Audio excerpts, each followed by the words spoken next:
থাক মা, উনি তো বলেই দিয়েছে আমি যদি সালমাকে বিয়ে করি এই বাড়িতে হয় উনি থাকবেন, না হয় আমি। তা আমি এই বাড়ি ছেড়ে চলে যাচ্ছি সালমা, আর কোনোদিনও ফিরে আসবো না। দাঁড়া বাবু, আমিও তোর সাথে যাব। বাবুকে আর মিথ্যে চেদি।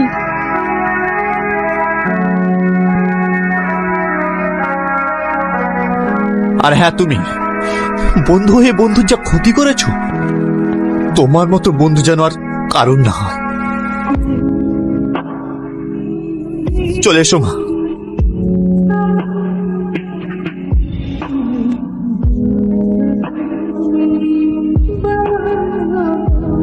পণ্ডিতপুর নিবাসী মাননীয় সুৎখর মহেশ বাবু 5 ভরি সোনার দিনমোহরের পরিবর্তে তোমাকে বিয়ে করতে রাজি হয়েছে।